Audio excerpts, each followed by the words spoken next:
여러분 안녕하십니까. 잘난 체 하는 웃군입니다. 6월 25일 오전 10시 13분입니다.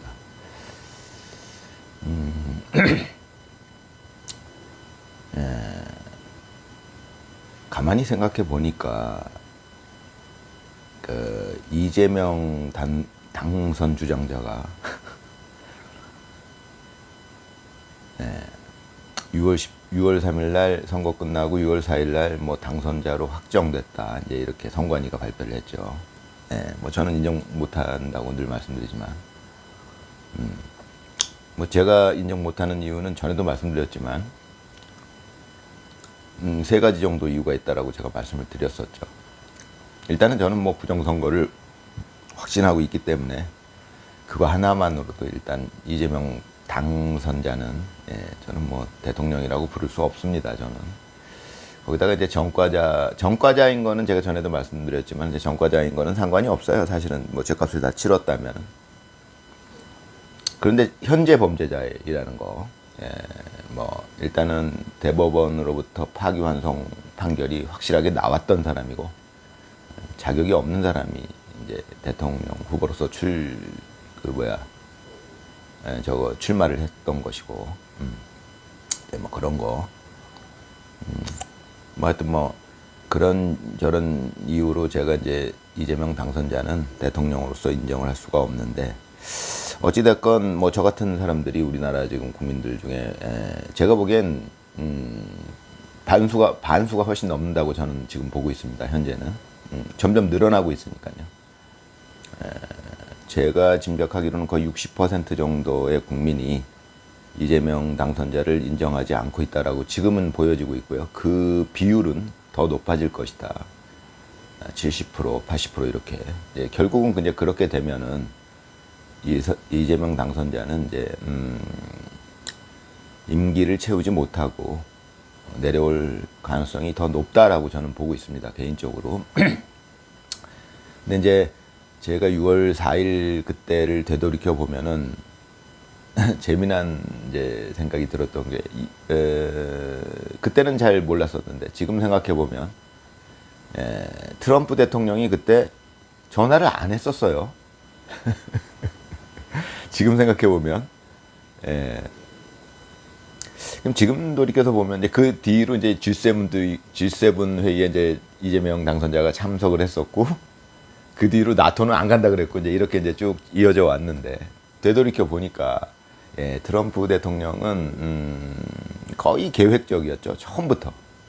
어찌 보면은, 이런 생각까지 들어요. 이제 좀 오버해서 생각하자면, 그러면 6.3 대선 때 이재명 당선자가 부정선거로 당선될 거를 알고 있었다. 알고 있었다라기보다는 여러 가지 시나리오 중에서 유력한 시나리오로, 채택하고 있었다. 저는 이제 그렇게 봅니다. 유력한 시나리오 중에 하나가 6.3 대선 때 부정선거로 이재명 당선자가 당선되는 경우를 유력한 시나리오로 보고 있었다라고 이제 지금 생각이 드네요. 트럼프 측에서. 자기 자신도 겪었었던 일이고, 굉장히 유력하게 봤을 것 같습니다. 그 가능성을. 그러다 보니까 당선됐을 때 어떻게 할 것이다라는 게 미리 거의 다 계산이 돼 있었던 걸로 보여져요. 지금 제 생각에는. 트럼프가 했던 행동들이. 그럼 지금 와서 돌이켜보건데 전화를 안 했었어요. 근데 이제 이재명 당선자가 나중에 청와대 대변인인가가 뭐가 20분간 통화를 했다. 근데 그것도 지금 확실치 않다. 왜? 미국 측에서는 아무 언급이 없어요. 그러니까 실제로 통화를 했는지 모르겠어요. 안 했던 것 같기도 합니다, 지금. 참, 이재명 당선자라는 사람은 워낙에 거짓말을 많이 하니까, 거의 믿을 수가 없죠. 그래서 이제 지금은 저는 그것도 의심하고 있는데, 과연 트럼프가 전화를 했을까, 안 했을 것 같아요, 지금 돌아가는 걸 보면은. 그리고 이제 거기서, 지금 돌이켜보면은 또 희한했던 일 중에 하나가, 트럼프 대변인, 그 여성 대변인, 젊은 대변인이, 어떤 기자가 한국에 관한 질문을 하는데 이재명 당선자에 대해서 질문을 했더니 예, 당연히 있죠. 그러면서 이렇게 자료를 찾아보다가 없네요. 그리고 갔어요. 예, 지금 생각해 보면 그게 그거랑 비슷해요. 그 저기 뭐야 영국 총리인가 뭐 캐나다 총리인가가 통역사한테 대통령 악수 이렇게 하고 나서 죄송합니다. 아니네요. 뭐 이쪽이 대통령이네요. 이렇게 한 건 비꼰 거라고 저는 봐요. 의도적으로. 지금 생각해 보면 당연히 그 비꼰 겁니다. 그걸 모를 리가 없어요. 제가 보기엔. 그거랑 비슷한 느낌이죠. 예, 당연히 있죠. 그래서 자료를 찾는다는 것도 이상해요. 그 여자 되게 똑똑하잖아요. 그 젊은 여자. 트럼프 대변인. 자료를 찾는 것부터가 일단 연기예요. 제가 보기엔 지금 생각해 보면. 예, 없네요. 예, 나중에 뭐 다시 이러고 갔어요. 말도 안 되는 상황이죠. 예, 그런 상황이 거의 이재명 당선자를 어떻게 하겠다라는 것은 거의 시나리오에 있었던 걸로 보여집니다. 지금 이재명 당선자는 지금 이제 쫄아가지고 이제 국제 무대에 못 나가잖아요. 지금 나토도 못 나가고 핑계야 뭐 여러 가지 있지만 못 나가잖아요. 지금 완전히 거기서 개망 이제 어떤 취급을 하고 있는지를 이재명 당선자는 G7에서 느꼈거든요. 제가 보기에. 물론 우리나라 언론에서는 전혀 이제 그 제가 늘 말씀드리지만 그 MBC 뭐 JTBC 뭐 이런 데서는 전혀 그런 내용을 방송을 안 해요. 그게 가장 큰 힘입니다. 저쪽에. 그러니까 이재명 당선자는 국내로 돌아오니까 그래도 조금 이제 결국은 쉴드 쳐주는 세력 그 안으로 들어온 거예요. 집으로 온 거예요. 이제 어떻게 보면은 JTBC, MBC가 쉴드 쳐주고 개딸들이 쉴드 쳐주니까 거기서 완전히 멘탈이 붕괴돼가고 멘붕이라고 그러죠. 멘탈 붕괴. 멘탈이 붕괴돼갖고 왔는데 얼굴이 완전히 썩어 표정이 완전히 썩어서 왔는데 이제 좀 이제 우리나라에 와갖고 뭐 방송들이 쉴드 쳐주고 개딸들이 쉴드 쳐주니까 조금 이제 살아난 거죠. 그러니까 뭐 침대 축구라는 말도 있고 예, 안방에서만 그냥 대장 노릇하는 사람이에요. 이재명은 진짜 거짓말로 사람들 속여가지고 예, 그런 상황인데 어찌됐건 돌이켜 보니까 그때는 그저 무슨 상황이지 했던 게 예, 트럼프 대변인이 그랬었던 거 여러 가지 다 맥락이 있죠. 이제 지금 쭉 보면은 트럼프는 이제 그렇게 이미 그런 유력한 시나리오로 이제 이재명이 부정선거로 당선되는 상황을 감안하고 있었던 걸로 보여지고요. 그 트럼프라는 분은 이제 그럴 사람이에요. 제가 이제 쭉 알고 있기로는 9년 전부터 이렇게 나름대로 이제 이렇게 쭉 봐왔는데 그 양반은 그럴 사람이에요. 예. 굉장히 똑똑하고 정의감 있고 그 양반 정의감 있습니다. 미국에는 애국자고 예. 사실 그 트럼프라는 사람이 미국에 안 나타났다면 예, 제가 보기에는 미국뿐만이 아니라 미국이 무너지면 전 세계가 무너지는 게 있어요. 전 세계의 정의파들이 무너지는 수가 있어요. 예. 예, 트럼프는 어찌됐건 미국은 지금 전 세계의 질서를 책임지는 역할을 하고 있는 게 맞잖아요. 그런데 미국이 중심을 잡고 정의파예요, 지금. 근데 미국이 만약에 저쪽 손으로 넘어가고 마치 지금 중국 공산당이 하는 식으로 계속했다가는 전 세계 질서가 다 무너지는 거예요. 예, 전부 양아치들로 들끓는 세계가 되는 거예요. 그럼 뭐 핵전쟁이 날 수도 있고 3차 대전이 날 수도 있고 그러다 보면은 지구가 진짜 멸망할 수도 있어요, 지금은. 그런 상황에서 트럼프 대통령이 등장을 한 것이고요. 제가 늘 말씀드리지만 그것은 뭐 하늘이 하는 일이다. 저는 이제 그렇게 생각하고 있고요. 어찌됐건 지금까지 쭉 돌이켜보면은 6.3 대선 이후에 쭉 지금까지 이제 20일이 넘었어요. 3주 됐습니다. 그 이재명 당선 주장자가 이제 선관위 발표로 당선자로 확정되고 나서부터 이제 딱 3주가 됐는데 되돌이켜 보니까 처음부터 이 트럼프는 전화도 안 했고 전화 안 하다가 G7에 서 그런 일이 있었죠. 지금 그때는 제가 잘 몰랐는데 지금 생각해 보면 거의 제가 이제 생각하는 거는 그때 트럼프가 G7에서 나 지금 중동에서 중요한 일이 있어서 갈 거야 그러고서 갔어요. 제가 보기엔 지금 생각해 보면 그것도 다 이재명을 겨냥한 거라고 봅니다. 그러니까 지금 이제 제 또래 되시는 분들 또 이 방송을 보시는 분들 중에 아이, 그거 오바지. 어떻게 트럼프 대통령이 딱 그 대한민국 대통령 그 조그만 나라의 대통령 이재명을 겨냥해서 그거 뭐 자기가 일찍 그래서 일찍 갔을까? 예, 오바지. 그렇게 생각할 수 있죠. 저는 좀 생각이 다릅니다. 물론 겸사겸사 그랬을 수도 있죠. 겸사겸사. 미국으로 돌아가야 될 상황 같은 게 이제 그때 이란 이스라엘 그 분쟁이 있었을 때니까 네, 민감한 시기였으니까 지금 돌아가야 될 것 같은데 이런 이제 상황이었는데 트럼프 입장에서 잠깐만 근데 이재명이 걸려 있잖아 이렇게 생각할 수 있잖아요.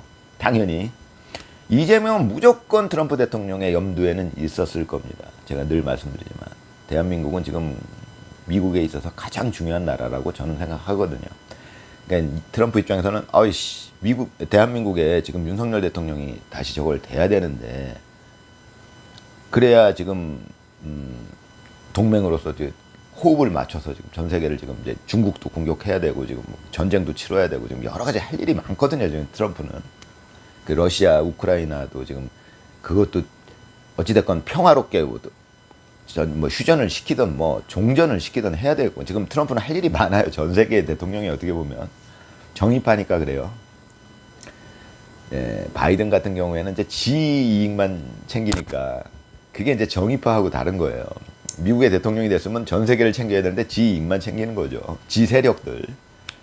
마지막에 그 임기 마지막 몇 시간 남겨놓고 지 아들 셀프 사면해주고 뭐 이런 짓 하는 사람들이에요. 그 사람들이. 그러니까 이제 바이든 같은 사람은 그 전 세계를 책임지는 그런 마음이 없어요. 그런데 이제 제가 보기에는 트럼프는 전 세계가 이렇게 돌아가는 거를 당연히 정의로운 사람으로서 신경을 안 쓸 수가 없는 사람이고요.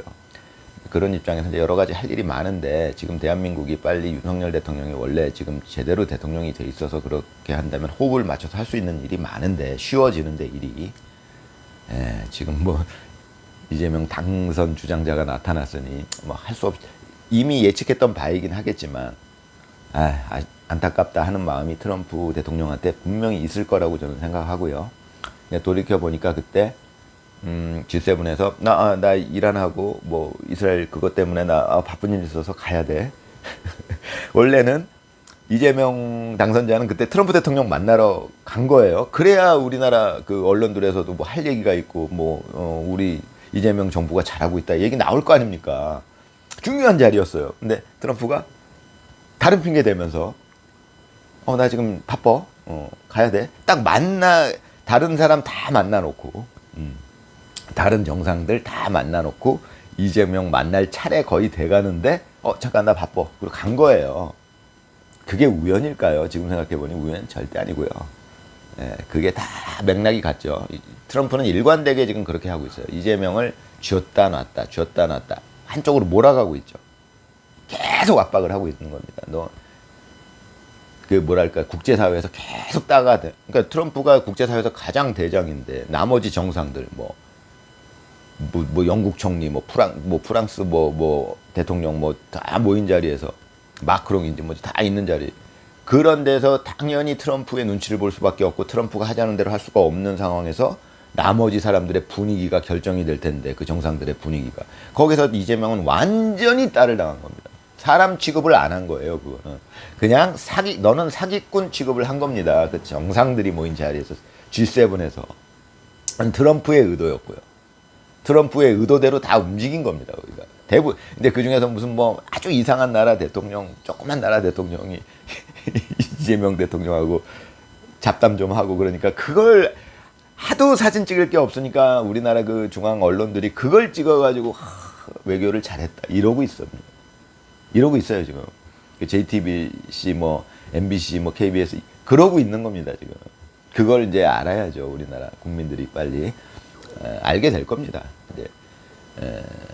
이게 지금 자꾸 말씀드리게 되는 거는 지금 이 전쟁에 있어서 윤석열 대통령이 언급한 반국가 세력과의 전쟁에 있어서 저쪽의 핵심 전력이 어디인가 그걸 파악하는 게 우선인데 그게 어려워요. 이 전쟁은 지금까지 이런 개념의 전쟁은 없었거든요. 인류 역사상. 전쟁이라는 것도 계속 발전해 왔잖아요. 그러니까 예전에 뭐 석기 시대 때는 돌 들고 창 들고 싸웠을 거 아닙니까?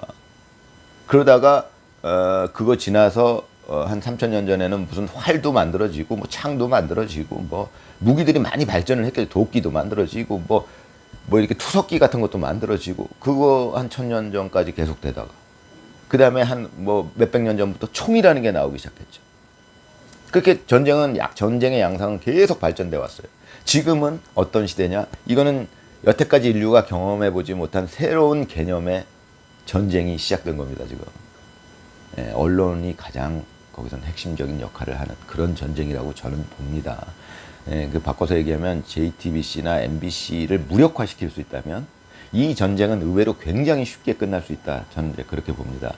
그렇게 따지면 지금 이진숙 방통위원장이 엄청난 역할을 그쪽에서 고군분투하고 있는데 엄청난 장수예요, 그분이.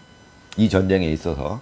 그런데 우리 아군 진영이 그쪽이 중요하다는 걸 아직 개념을 잡지 못하고 있는 것 같습니다. 제가 보기엔.